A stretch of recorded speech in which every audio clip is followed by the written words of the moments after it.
Shalom saudara, dimanapun saudara berada sekarang, apa kabarnya semua? Saya berharap kita semua tetap masih semangat untuk belajar firman Tuhan di program Bible Study CK7 ini. Kita akan belajar sesuatu yang luar biasa. Hari ini kita masih akan belajar dalam buku Ayub, saudara. Saya percaya Tuhan pasti akan berbicara sesuatu kepada kita. Tapi sebelum kita masuk dalam firman Tuhan, mari saya ajak kita untuk menghampiri Tuhan. Mari kita masuk dalam hadirat-Nya, saudara. Akui kesalahanmu apabila ada sesuatu yang mengganjal, saudara. Bertobat di hadapannya, karena Dia adil dan Dia akan mengampuni. Puji dan sembah Tuhan, saudara. Katakan sesuatu yang manis di hadapannya. Ampuni aku, Tuhan. Ampuni kami. Kami perlu Engkau. Mau masuk dalam hadirat-Mu, Bapa. We need you. Sucikan kami, kuduskan, benarkan kami. Aradabasi kita. Selidiki aku, lihat hatiku, apakah ku sungguh mengasihimu, Yesus, Kau yang Maha Tahu dan menilai hidupku, tak ada yang tersembunyi bagimu. Selidiki aku, lihat hatiku, apakah ku sungguh mengasihimu, Yesus, Kau yang Maha Tahu dan menilai hidupku, tak ada yang tersembunyi bagimu. Telah kulihat kebaikan-Mu yang tak pernah habis di hidupku. Ku berjuang sampai akhirnya Kau dapati aku tetap setia.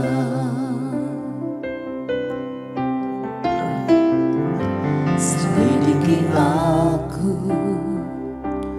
lihat hatiku, apakah ku sungguh mengasihimu, Yesus, Kau yang Maha Tahu dan menilai hidupku, tak ada yang tersembunyi bagimu. Selidiki aku, lihat hatiku, apakah ku sungguh mengasihimu, Yesus, Kau yang Maha Tahu dan menilai hidupku, tak ada yang tersembunyi bagimu. Telah kulihat kebaikan-Mu yang tak pernah habis di hidupku. Ku berjuang sampai akhirnya Kau dapati aku tetap setia. Telah kulihat kebaikan-Mu yang tak pernah habis di hidupku.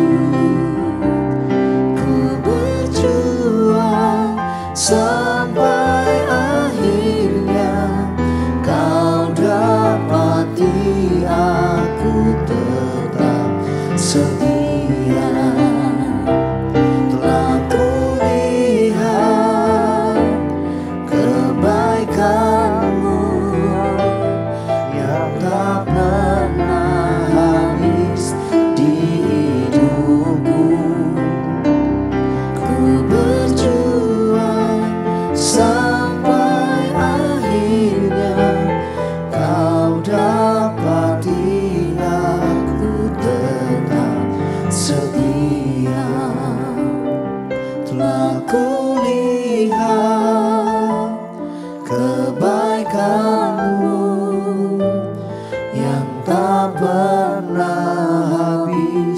di hidupku.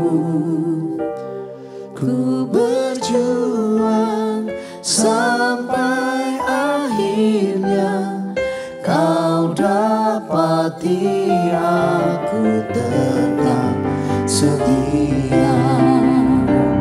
Telah kulihat kebaikan-Mu yang tak pernah habis di hidupku. Ku berjuang sampai akhirnya Kau dapati aku tetap setia. Kau dapati aku tetap setia. Kau dapati aku tetap setia.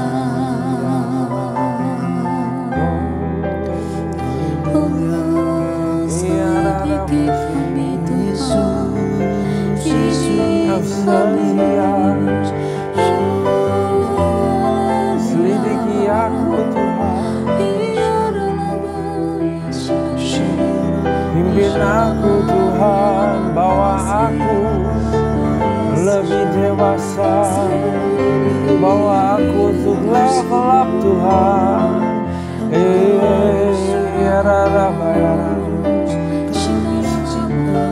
Yarana Bashir, Urala Yarana Bashir,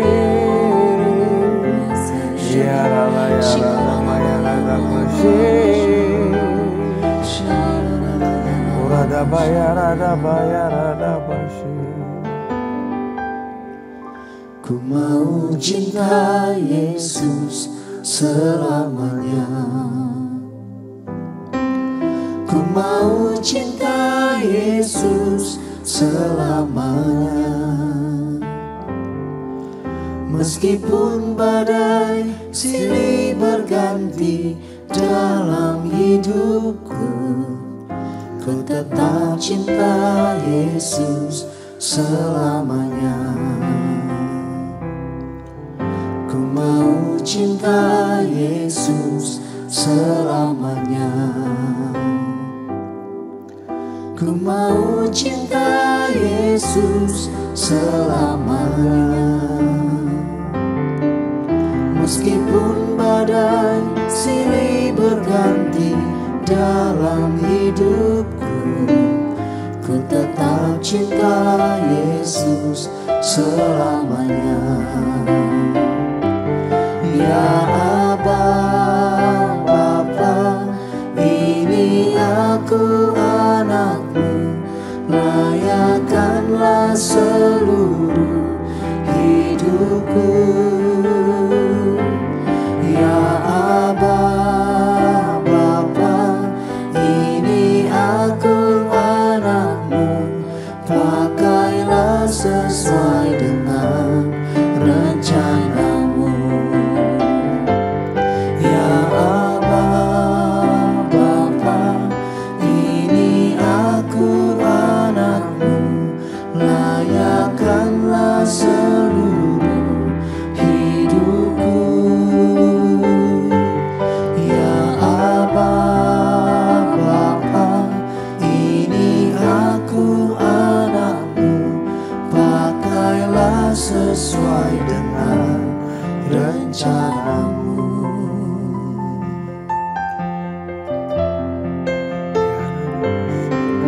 Ku mau cinta Yesus selamanya. Ku mau cinta Yesus selamanya. Meskipun badai silih berganti dalam hidupku, ku tetap cinta Yesus selamanya.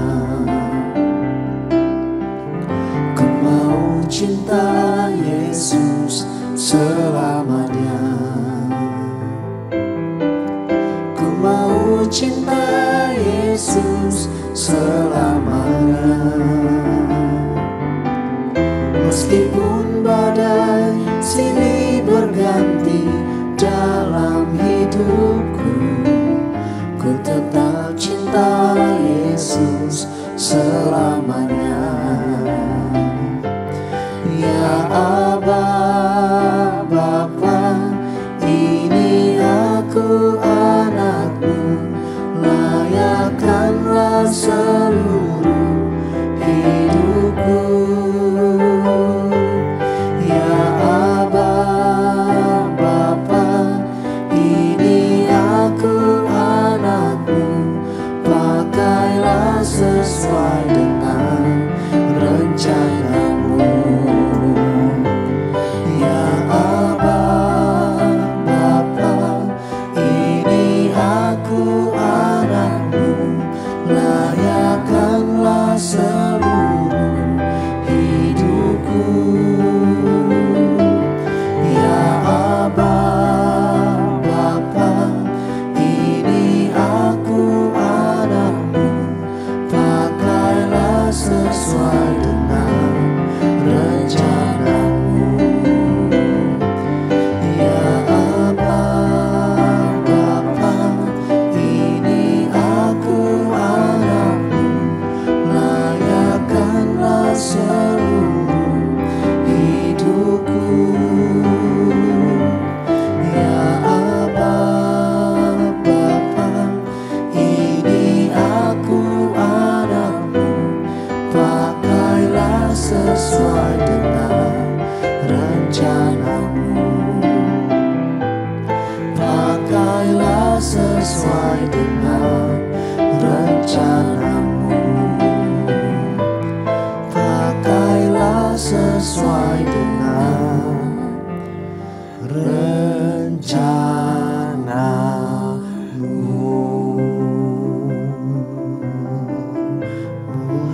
Ya rada bayara basa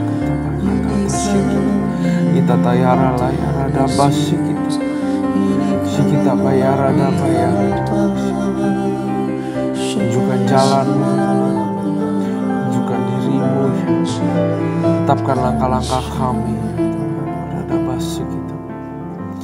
Bapa, urapilah kami supaya kami boleh mengerti firman-Mu.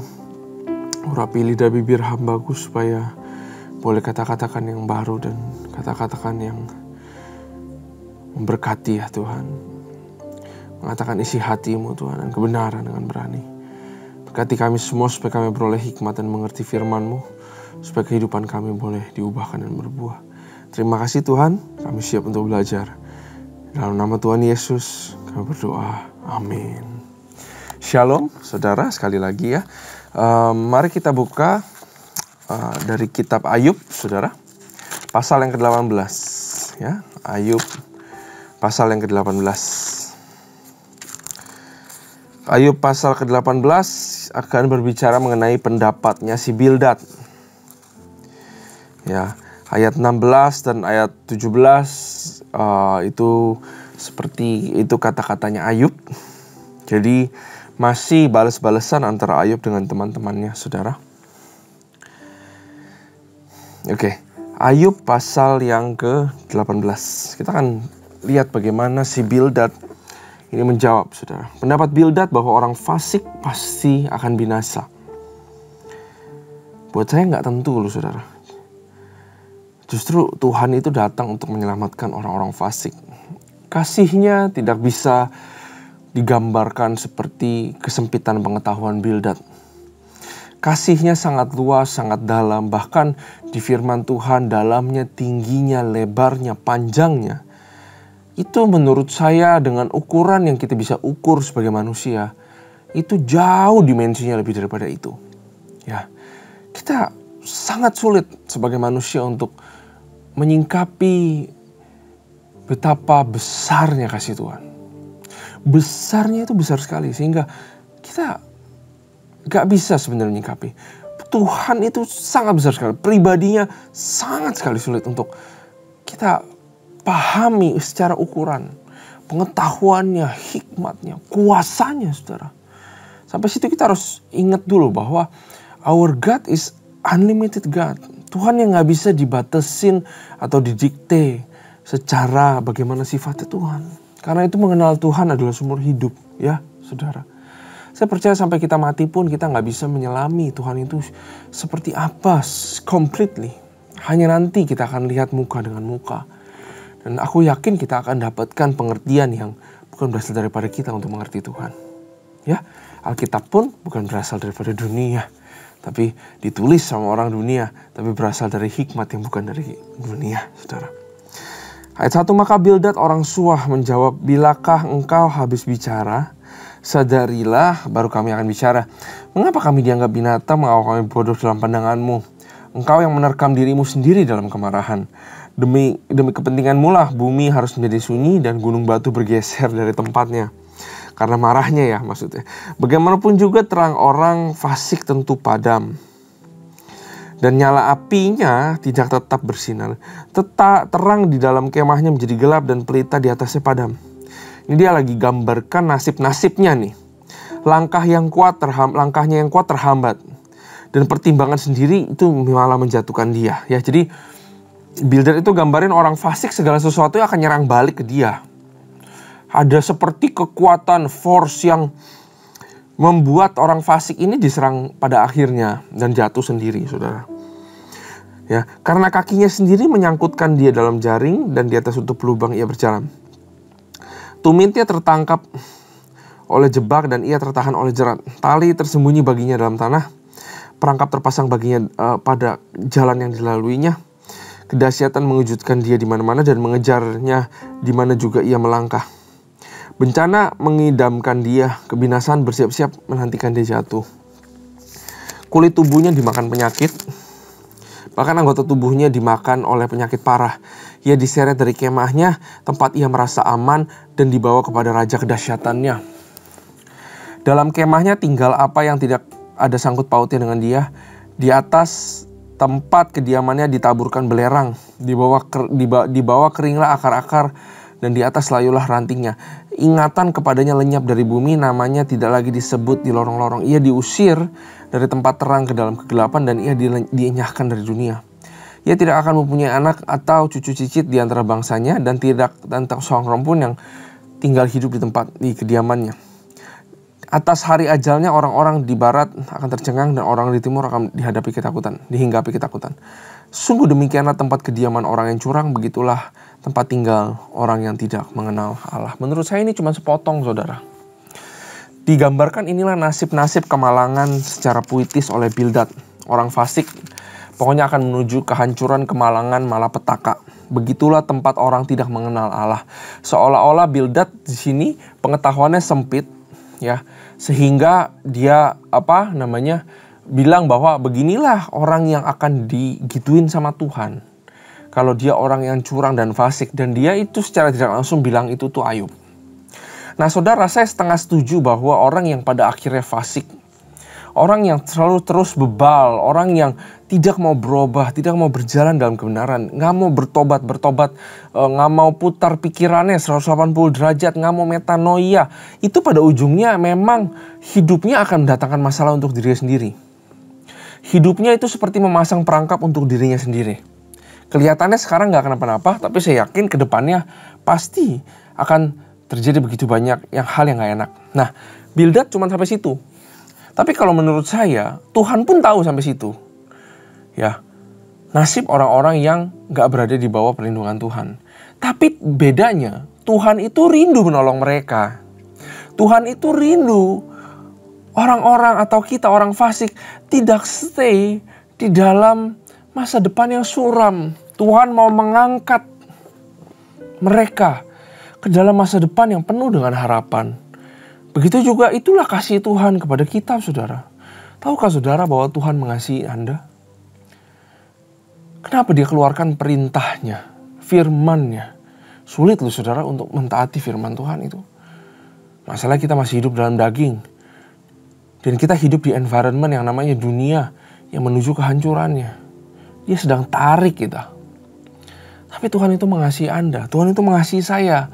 Dia pengen masa depan kita indah karena itu diberikan perintahnya. Perintahnya bukan untuk kepentingan dia. Perintahnya untuk kepentingan saudara dan saya.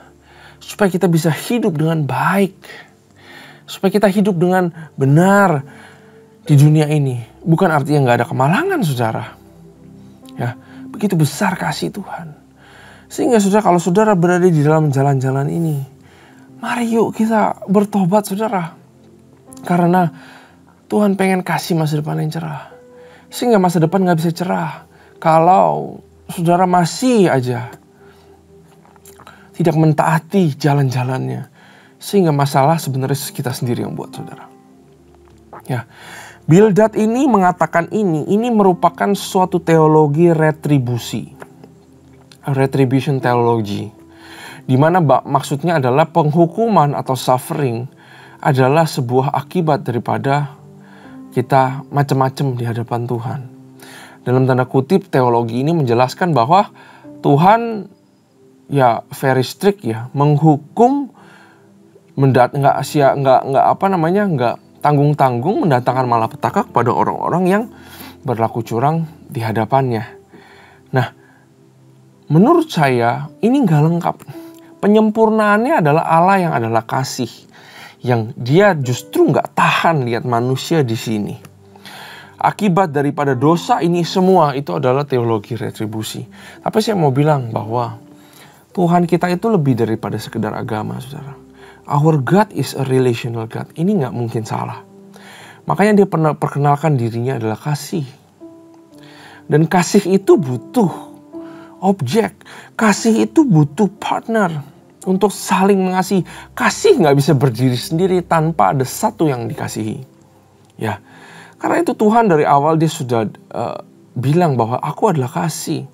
Karena itu aku adalah relational God. Aku mau membangun hubungan. Ya, Tuhan itu relation God. Artinya apa? Di dalam sebuah relation, ya tadi saya udah bilang Tuhan bilang bahwa dirinya adalah kasih. Beda banget sama apa yang dikatakan Bildad. Dia adalah kasih. Dan kasih itu tidak menghukum seperti ini, saudara. Kasih itu mendidik. Bukan menghukum supaya dari level 0 jadi -1, -1 jadi -2 dan sebagainya. No, kasih itu mendidik supaya 0 jadi 100. Kalau ini semua, ini menjatuhkan. Itu bukan kasih. Ya. Nah, di dalam hubungan itu ada trust, ada saling percaya. Ya, kalau di dalam Tuhan yang digambarkan seperti teman-temannya ini adalah Tuhan yang tidak percaya bahwa manusia bisa hidup benar. Tapi ada Tuhan itu Tuhan yang relational, karena Tuhan itu Tuhan yang percaya bahwa kita bisa menjadi serupa dengan Kristus. Karena itu dia kirimkan Roh Kudusnya. Dia percaya sama kita. Dia jadikan kita partner. Itulah Tuhan kita. Jangan pikir bahwa Tuhan itu kamu salah dikit, hajar. Salah dikit, hajar. Hancurin. Enggak seperti itu. Sama seperti seorang ayah ya, saudara. Anak saya pergi, saya udah larang kamu jangan naik situ, jangan naik situ. Ya, untuk kepentingan dia. Dia naik juga. Dia naik, dia akhirnya jatuh. Dia berdarah. Apakah saya sebagai seorang ayah akan hukum dia lagi? Rasain. Karena kamu naik-naik sih. Karena kamu naik-naik dan kamu jatuh, saya tambahin. Kamu disetrap. Bapak itu gak kayak gitu. Walaupun dia udah larang anaknya melanggar, anaknya jatuh kesakitan, pasti lari, tolong. Ya, beda dengan prinsip yang digambarkan di sini. Dia percaya sama kita. Bahkan Tuhan bilang, di dalam aku kamu harusnya merasa aman, bukan merasa takut. Karena di dalam hubungan harus ada keamanan, betul? Hubungan yang baik, hubungan ada keamanan. Bukan nyaman ya, aman. Suami istri akan langgeng terus kalau ada security, ada aman. Kadang-kadang amannya dicari dari harta. Tapi pasti istri atau suami, untuk istri suami yang benar-benar dedicated, saudara, nggak suka selingkuh, apa segala macam. Pasti kedua pasangan akan merasa aman. Kalau aman, badai pun bisa dilawan. Ya, Tuhan justru mau kamu aman di dalamku. Artinya apa? Kalau kamu berbuat salah, berbaliklah. Aku Tuhan yang seperti itu. Bukan Tuhan yang sedikit-sedikit kita jadi pikirnya, aduh saya hari ini sial ya. Jangan-jangan kemarin saya melakukan dosa. Bukan teologi retribusi seperti itu. Ya, bukan mata ganti mata, gigi ganti gigi, no. Justru saat kita salah, Tuhan itu bilang, datanglah kepadaku, kamu akan tidak aman. Ya, kalau aku tidak menuduhmu, maka tidak ada yang bisa menuduhmu. Kata Tuhan seperti itu. Nah, biasa di dalam relationship ada lagi yang namanya respect. Begitu juga di hubungan ini, saudara. Ayub itu sedang mencari-cari benang merah. Tuhan, kenapa giniin aku? Seolah-olah mau menghakimi Tuhan. Kalau saya tahu kenapa Tuhan giniin aku, ya, saya baru puas. Ya kurang lebih gitulah Ayub. Namanya juga dapat penderitaan yang sangat luar biasa. Tapi kalau dalam hubungan ada namanya respect. Ya, respect tuh gini, hormat ya itu. Hormat tuh gini. Kalau dia berbuat keputusan apa, saya tahu dia Tuhan dan saya bukan. Dan keputusannya itu bulat dan keputusannya itu gak mungkin mencelakakan saya. I respect, I hormat dia. Apapun alasannya, mungkin saya gak harus tahu. Tapi saya hormati keputusannya. Karena dia adalah pribadi yang levelnya jauh di atas kita. Kita siapa di hadapan Tuhan? Tuhan respect kita. Makanya dia gak sembarang kontrol kita. Dia bukan roh yang merasuki kayak roh setan. Gak ketuk pintu, rasukin orang. Dia Tuhan yang kasih kita choice atau pilihan. Ya, makanya butuh yang namanya respect itu. Bukan hubungan yang seperti retribusi tadi yang saya bilang ya, saudara. Ya, jadi kita jangan salah akan itu. Nah, kalau kita perhatikan lagi saudara sampai sini, kita belajar bahwa kata-kata itu penting, saudara. Teman-temannya walaupun dibalut dengan sedemikian puitisnya, tetap aja kata-kata itu sebuah hal yang penting. Ya, karena itu saya mau remind lagi kepada kita semua, saudara, bahwa di dalam perkataan ada kuasa. Jangan sampai kita pakai kata-kata kita untuk mengeluarkan hal-hal yang salah. Kata-kata itu bisa harm our friend, bisa melukai orang-orang yang tercinta di dekat-dekat kita. Bagaimana Tuhan menciptakan dunia? Bagaimana Tuhan menciptakan bumi, langit, air? Semua dengan kata-kata. Kata-kata begitu luar biasa, saudara. Ya, kata-kata bisa meracuni, kata-kata juga bisa menyembuhkan, saudara. Dan kata-kata ini merupakan sebuah benih. Kalau kita tanam sebuah benih, lalu nanti dia muncul pohonnya, nanti muncul buahnya, itu adalah benih fisik. Tapi di dalam kita ngobrol kalau soal kerohanian, selalu ada yang namanya benih-benih rohani.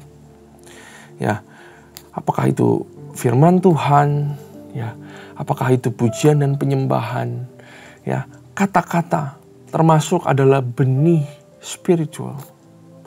Makanya saya bacakan satu firman nih buat kita sebagai penutup. Yesaya 55, 10-11. Sebab seperti hujan ya dan salju turun dari langit, gak kembali ke situ. Melainkan mengairi bumi, membuatnya subur, menumbuhkan tumbuhan-tumbuhan, memberikan benih kepada penabur dan roti kepada orang yang mau makan. Ya seperti itulah, demikianlah firmanku yang keluar dari mulutku, kata firman Tuhan. Ia tidak akan kembali kepadaku dengan sia-sia. Ini one of my favorite verse. Ia atau firmannya tidak akan kembali kepadaku dengan sia. Perkataanku tidak akan kembali kepadaku sia-sia. Perkataanku, kata Tuhan, akan melakukan exactly apa yang aku perintahkan. Kalau itu berkat, dia akan cari cara untuk kejar kehidupanmu sehingga kamu diberkati. Firman itu sifatnya seperti itu.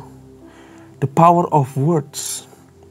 Ya, ia tidak akan kembali kepadaku dengan sia-sia, tetapi ia akan melaksanakan apa yang kau kehendaki dan akan berhasil dalam apa yang kusuruh kepadanya.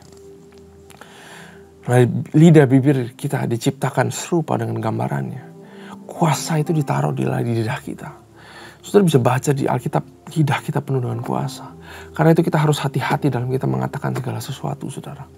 Bisa menyulut api atau bisa menyembuhkan, saudara. Ya, Saya percaya apa yang kita tabur lewat kata-kata, suatu hari itu akan menjadi buah. Kalau kamu tabur kata-kata yang jelek kepada anak kita, maka akan ada dampaknya. Suatu hari nanti pasti akan kelihatan. Tapi kalau kita tabur sesuatu yang membangun, kita tabur firman kepada anak kita tahu nih anak kita gak mampu nih. Otaknya mungkin agak kurang pinter. Ya, saya akui, ada orang pinter, ada orang kurang pinter. Ada orang kurang pinter. Tapi pilihan kita mau tabur kata-kata apa kepada dia? Kita mau tabur, ya kamu kurang pinter makanya aku lesin ya nak. Mau tabur itu silakan. Tapi bagaimana kalau kita tabur firman? Ya, bahwa ada the spirit of intelligence ya. Seperti Daniel yang ada dalam dirimu. Kamu itu pinter. Di dalam nama Tuhan Yesus. Roh yang ada padamu itu bukan roh yang biasa. There is a time. Ya, kamu akan mengerti segala sesuatu. Karena roh Allah lah yang akan berikan pengertian. Mungkin kata-katanya gak secantik itu ya saudara. Tapi kalau kita katakan apa yang baik, apa yang mulia, apa yang berkenan di hadapan Tuhan. Apalagi pakai iman saudara. Saudara sedang menabur benih kepada kehidupan anakmu. Saudara sedang menaburkan benih ilahi. Yang saya percaya satu hari saudara akan lihat juga bertumbuh dan berbuah. Amin. Terima kasih Tuhan buat sharing singkat rema yang Kau ajarkan kepada kami. Kami bersyukur buat ini semua. Sertai kami kembali dalam pembelajaran kami yang selanjutnya Tuhan. Kami serahkan segala sesuatu pada tangan-Mu. Hanya di dalam nama Tuhan Yesus kami berdoa. Haleluya. Amin. Tuhan Yesus memberkati.